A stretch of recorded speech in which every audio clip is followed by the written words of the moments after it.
Welcome to the evening segment of the show. Today's topic is very interestingly named The 6 Stages of Change, how to leave your comfort zone and enter the growth zone. My guest is no stranger to the series, is Michael Ohini, one of the curators for the content. Michael, it's good to have you. Happy to be here once again. So before we get into the topic, what do you do? I notice you are all over the place, you write all kinds of things. How do you describe yourself? I now describe myself as an empowerment specialist. An empowerment specialist? Yes, and I do that through basically 3 main avenues. As you know, Letitia and I run Lead Africa International. Mm-hmm. And our burden, our passion is to deliberately grow leaders for Africa, mm-hmm. one person at a time. Mm-hmm. We do that especially with our in-school leadership development program that teaches children at an early age how to discover their purpose and then have a plan for doing that. That space is underserved. Nobody talks about children as far as our development is concerned. Mm-hmm. But as a country, that is the garden. That mm-hmm. is our cultivation period. And so we are very passionate about young people and their development. Mm-hmm. That I do through Lead Africa International. Mm-hmm. Then I also have time to work as an independent development consultant. Okay. So I work with civil society, international development partners, and that's how I get by. And then I have time also to write and to talk. Okay. And every year, by God's kind graces, we are able to reach close to 7,000 people. It's the Building Back Greater Edition. We know what COVID has done. Yeah. So I guess your presentation today will focus on the individual, not the company, not the country, the individual. No. So the focus is the individual. Yeah. So what are you going to talk about? Right. So we have all gone through, or we are still going through, major disruptions to the way we live and work. COVID is just about change the world economic order. And we know that a lot of people have been hit. In Ghana, we had our own challenges with the banking sector cleanup. Estimates are that 20 to 30,000 professionals have been laid off, who are now trying to find their feet in other sectors of the economy. Then we had COVID come in. Some people were sent home, some people were laid off, others had reduced working, hours, others had reduced income so that their companies can, continue to maintain them. So all these things have been a major upheaval, mm-hmm. A major disruption to how we live our work. So if we want to build back better in 2022, then what must we do? And what should individuals be aware of as they start this rebuilding journey? That is why we are going to talk about the 6 key stages of change. Because you want to change. You want, when we all attended watch night service, whether mm-hmm. it was crossover, jump over, crawl mm-hmm. over, or whatever, we all said we want this year to be a better year, a good year. Now, that good year won't come by wishing. It has to come through a deliberate process of personal change. And that is what we are going to talk about this morning.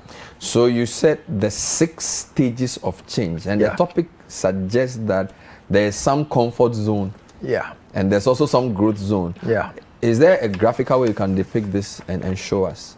All right. So if you have it on the screen, yes. you will see that there are basically 4 stages of change. 4 stages of change? Yeah, okay. 4 stages of change. Mm-hmm. Now, this is how it works. You see, a Hungarian biologist called Mihaly, his other name is very difficult to pronounce, but mm-hmm. he was the first person to talk about the fact that every second our brain processes, or our brain is exposed to 2 million bytes of information every second. Now, what that means for you and I to be able to be seen and to live is that our brain then filters this huge amount of information so that you and I will be able to contain and work with what we need. So our brain itself filters out a lot of information. And then it also develops a pattern, because it cannot process all the information that it can. So it develops a pattern. Now, this is why we form habits. This is how we form routines, just so that it reduces the workload on the brain. And so all of us have, entered into this routine of just being comfortable, of just being there. And you do this because that is how your body would allow you to function based on the amount of information you are receiving every day. And so now things like bathing, things like brushing your teeth, things like driving, things like playing some games and sports, your brain itself has developed a pattern subconsciously so that you can deal with some of these, so you don't have to think about it. Now, this is where the comfort zone then comes in. Because your brain has developed patterns for you to follow to be able to deal with your life, a lot of us then feel that is our state. We fail to forget that there are other things that we can do once we are ready to step out and to launch out. And that is what I want people to avert their minds to this year. Now, this is not preaching, but in the Bible, we are told that at some point, Peter and the other disciples were fishing. And then they saw a figure coming in. Jesus asked them, "What have you guys done?" They said, "Well, my Lord, we have fished all day and caught nothing." And Jesus told them, "Okay, now fish on the other side. Cast your net on the other side." Now, Peter has been fishing all his life. He knew more about the waves and everything than Jesus could ever, because by professing, Jesus was a carpenter. But now they were on the sea. It was in the comfort zone of Peter and his crew. But then the Bible says they believed and cast their net on the other side, which means that they left their comfort zone, they left the habit, the routine of what they knew how to do, and then did something different from what they had been doing. Now, when they did that, the Bible says they got what? A net-breaking miracle. So your comfort zone is what? The place where you are good at, or where you are comfortable, or what's that? It's your routine. Your routine. It's your habits. Okay. And it is what your brain has told you to do so you can deal with the uncertainties of life. Now, most of us fail to realize that we have been programmed subconsciously to develop routines so we can cope with life. And then we remain there and think that is our life. Wow. But your habits and your routines are not your life. There's something on the other side. That's an interesting one. So, for example, when I go on air from 6 to 10, generally I have to spend about 30 minutes at the kitchen eating and chatting. So if I don't move, so if I finish my show and I have to do some work, I feel it's some way. So usually I need 30 minutes to just hang out with the guys and talk. So that's my comfort zone. Good. So if I want to grow, I may have to say, you know what, this 30 minutes after my show can do something else. That doesn't have to be spent just chatting. Very good. That's your point. It's not just that, but even the way you do the show is your comfort zone. Oh, wow. Because you've gotten into a routine for you to be able to handle the pressures of the 4 hours. So there are some things you do now without thinking about it. Yes. Because you have routinized it. So when you have to do an LPM, when you have to play music, you've now routinized it. Oh. So it's become your place of comfort. Hey. So whatever you're used to doing that you feel safe without having to apply any new effort is your comfort zone. It's your comfort zone. So that's the first zone. Good. Now, for most people, they plateau at the comfort zone. Okay. And they think that they have arrived. They get comfortable and complacent. Okay. And that is how come most people have or experience the life that they are experiencing. Let's assume that you are a policeman. You join the service after sixth form or after your secondary education. You've done that work, you don't even think about it. And so you begin to behave like, oh, this is my work, not knowing that if you could stretch yourself, you can achieve a much, much, much higher level of result. And that is the focus of today's presentation. So that's your first zone, which you showed on the chart. Good. I'll come back to the chart. So what's the second zone? Is there another? Good. The second zone is the fear zone. Fear zone. The second zone is the fear zone. So on the screen for those watching on television, the first zone is the one in the middle. Yeah. Or the most centralized one. That's right. And then the fear zone is the first one outside the first circle. Yes. Okay. Now the fear zone is when we have to face uncertainty. Okay. Because you are now doing something that your brain is not used to. It's new. So let's assume that TV came and management decided that, look, your show will be telecast live. I'm sure it changes the dynamics of the show because now you are wondering, okay, how am I going to handle? So that's the fear zone. Now, when you ask people to do something new, something out of their ordinary or routine or their habits, they begin to fear. You begin to ask, hey, can I do it? Hey, will I be able to withstand this pressure? That is fear zone. And that also tends to bottle up a number of people's potentials. because I don't want to stretch myself. I don't want to go through the hassle. For instance, let's assume that the host for one of your shows doesn't turn up, and you ask another colleague to step in and say, hey, will I be able to handle that? I haven't done it before. That's the fear zone, because you are living in trepidation at how is the public going to perceive me? How am I going to be received? For a company, it could be a new product line, and you are wondering, will my distribution strategy be able to contain this new product? How am I going to distribute it? How am I going to do new advertising? So anytime you have to step away from the routine, from your habits, you are entering into fear zone. Wow. So that zone has uncertainty, fear, and trepidation. Yeah. And then there's a third zone. Then there's a third So zone. this is a progression. It's a progression. Okay. It's a progression. So from comfort to fear. Yeah. Because somebody wants to introduce change. That's right. And then from fear to what? Fear to learning zone. Learning zone. Yeah. Now you make a mental picture that, okay, I'll try. Let's take the same example of a new host stepping into an established show. So the person, okay, this is a challenge. Maybe management trust and believes in me, so I'm going to take this up. So what do? They start researching. They start learning about watching maybe old clips, start learning how to ask the question, how to sit in. So when you want to launch out, you now want to learn. Some people will get a mentor. Some people will get a coach. Some people do something. So the learning zone is when you deliberately decide that I'm going to move forward with my life. I'm going to make the necessary changes to my life. Last year we discussed this, where a number of the bank staff that were laid off had to become Uber drivers and stuff. So now you begin to learn. I don't even know Accra that well, because when I was working, my route was just one. Now I must go to every part of the city, including Tema and the surrounding areas. Now how do I even do this? So you begin to now research, you begin to now learn, you begin to read books, you begin to listen to YouTube videos and stuff. And so it's a deliberate process, a deliberate effort. Now, my work is that this is where a lot of people are stuck.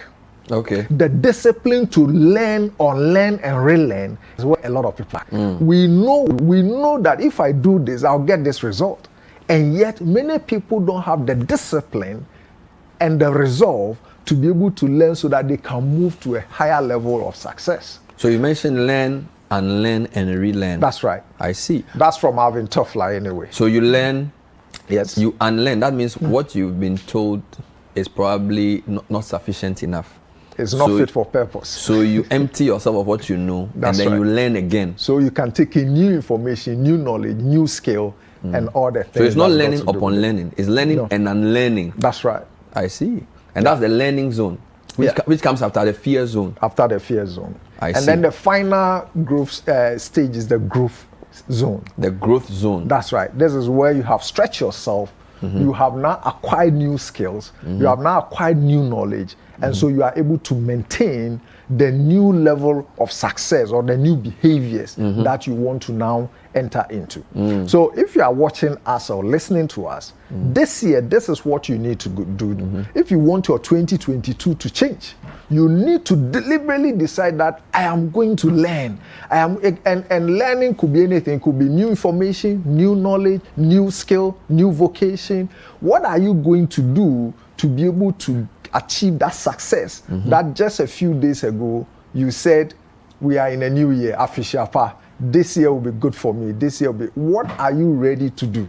Because you see, you cannot achieve beyond your level of understanding, comprehension, and skill.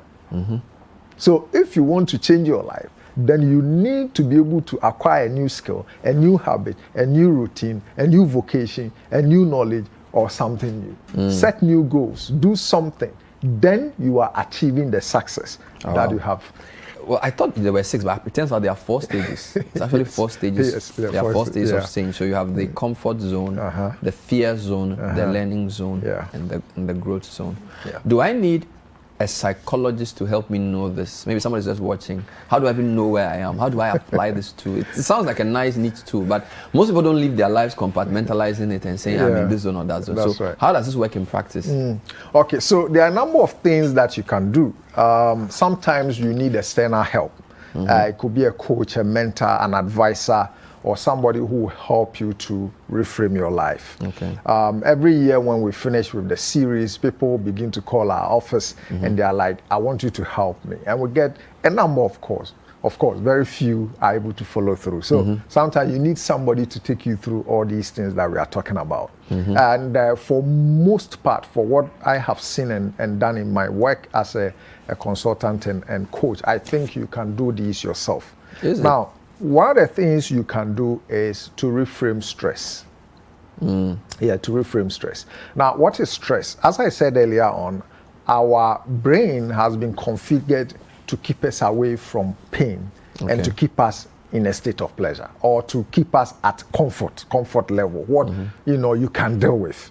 Now, so that's why change is so difficult. Now, when you want to change, you need to pull on a lot of resolve for you to be able to undertake that change. So number one, what do you want for this year?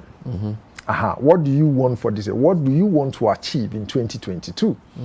Now, so the new things that are going to come to you, let's assume that they've posted you to a new branch of the company and you must go and build it from the start. That is stress because it is different. It is out of character and out of your routine. Now, if you don't reframe it as an opportunity to climb up, then chances are that you'll miss it. Let's assume that the company wants to set up a new department and you've been part of the team that has been nominated to work on setting up the new department or handle a new product or handle a new service. If you see it as stressful, these people, they really like me. That's why they won't make a go feel for this new place. So reframe some of these new things that are going to come to you this year. Take it as stepping stones. I see. Take it as stepping stones. So don't see it as punishment. Don't see it as punishment. See it as a chance to be blessed, to be promoted. Exactly. I see. Reframe stress. Reframe stress. Now, let me give you an example of what I mean by this. I know one of the state-owned agencies, one of their senior managers, they decided to post him to the north. And, in Ghana, when they say they are, and I'm not talking about today north, I'm talking about 15 years ago north. So everybody would have, no, I'll do everything to make sure I stay in the Ghana. No, but the guy took it. He went there and realized that the work environment was very, calm, not too stressful like Accra. For instance, 5 minutes he has driven to the office instead of Accra where you stay in traffic for 2 hours. Now, that time that he got there, he did 2 master's degrees whilst he was in the north. And so by the time his colleagues in Accra realized the guy had 2 master's degrees and eventually came down to be the managing director of that state-owned agency because he utilized that time very well. He reframed what would have been a very stressful period in his life. He took up that new challenge. So do that this year. Stretch yourself. Even if they don't offer you the new opportunity, you go to your management and say, this year I want you to stretch me. Give me higher responsibilities so that I can grow. If the stretching will come with more money, I will take it. Because some of the cameramen say they are overstretched. So if the stretching will come with something, they will take it. Doji, good morning. So that's the first thing. Reframe stress. That's right. Reframe stress. Yeah. I see. What else can you do? Then you need to understand that your brain is plastic. Your brain is plastic? Yes. Which means that you don't stop growing. The capacity of your brain and what it will allow you to do is limitless. And so, and I say this because in my work, sometimes you talk to people, 45-year-olds, 52-year-olds, and they're like, yeah, what you are saying is very interesting, but at my age, what can I do? And so a lot of people have resigned themselves to, once again, the comfort zone. So we forget that Captain Sanders founded KFC when he was 65 or 67. Serious? Yes. 65 or 67 after he had failed in just about every aspect of his life. I see. So remember that your brain is plastic. If you stretch it, it will stretch to its elastic limit. So this year, don't sit down. You can be a retiree. You can relearn a new skill and you have another 15 years of a useful working life. Wow. Don't go and sit at home, listen to radio show in the morning, sleep, wake up, eat lunch, sleep. No, you can relearn something and give yourself another. Do you have anything against radio shows? Oh, no, I don't. I'm just using that as an example as a classic life that retirees in Ghana tend to live. Your brain is plastic. Yes. If you stretch, it can stretch. Whatever you want to learn, you can do it. In the period of lockdown, people were surprised at what they could do. Yeah. People took up so much. Yeah. Let me give you an example. One restaurant owner, chef in New York, during the first wave of the lockdowns, lockdown, nobody was going to eat. A lot of the restaurants shut down. They said, our business is collapsed. Why is the government so wicked? This guy said, okay, if people won't come to the restaurant, let me start a new TV series teaching people how to cook, because everybody was locked down. So he started a new series. And then as he started teaching people how to cook, they said, okay, can you actually give us the ingredients? Can you deliver it to us so that we can cook what you are teaching us to cook? So he started another line of business, delivering packed ingredients to people. And then people say, okay, for me, I don't want to cook, just deliver the new order. So from one product line, which was the restaurant, now he had 3. Wow. Because the guy stretched himself, added new things to what he was already doing. Whereas a lot of the restaurant owners folded their arms and said, we are doomed. Business has collapsed. That's what I mean by the brain is plastic. If you stretch yourself, if you realize that there's a lot more that you can do, you can. So that's the second point. Yeah. So reframe stress, then realize that your brain is plastic. That's if right. you stretch it, it will grow. These are all practical ways of moving from comfort to fear to learning to growth. That's right. I see. Anything else to say in addition to The this? next one is prioritize. All right. Prioritize. Prioritize. Once again, what I have seen going around Ghana and other parts of Africa to teach and to talk is that what is actually holding us down is our inability to prioritize, to focus on what is important as far as our lives are concerned. Most of us have time for every other thing other than what will help us grow and to become better in life. So this year, what are your top 3 priorities? What do you want to achieve by 31st night? Now remember that, and I think I've said it here severally on this show, that when we start a new year, the year is not new. It's not new. What is new is the opportunity for you to live life new. But the year itself is not new. It's just a number that has changed. It's just a number that has changed. But when we say we have entered a new year, it is giving you new opportunities to redo what you want to do. Now, today, look at how the year is running at the speed of light. Before I realize March has come. Before I realize June has come. Before I realize we are in September, and then the year is going, you are wondering, what did I do with my year? So this year, be brutal with your time, your resources, and your energy. Prioritize. What is it that you want to achieve? And then I want to break it down. Every quarter, choose 3 things that you want to achieve. Every 3 months. Focus that these 3 months, I want to do 3, just 3. Then every week, decide what 3 things you will do to achieve the 3. Okay. And then every day, decide what 3 things you will do to achieve your 3 for the week. 3. Take it on. So every month, your top 3. Every quarter. So every quarter. Yes. Your top 3. That's right. Those are the things you want to do. You want to do for the quarter. Then every week. Every week. You agree the 3 things you want to do to help you achieve your 3 for the quarter. All right. Because it's a little movement, baby steps. 3 per quarter, 3 per week, and I also and then said every 3 per day. Hey. Yeah, every day. Don't get every up day the top 3 the top to help 3. you achieve your top 3 for the week. That's right. And every week your top 3 to achieve your top 3 for the quarter. Sharp. It sounds easy, but it's not.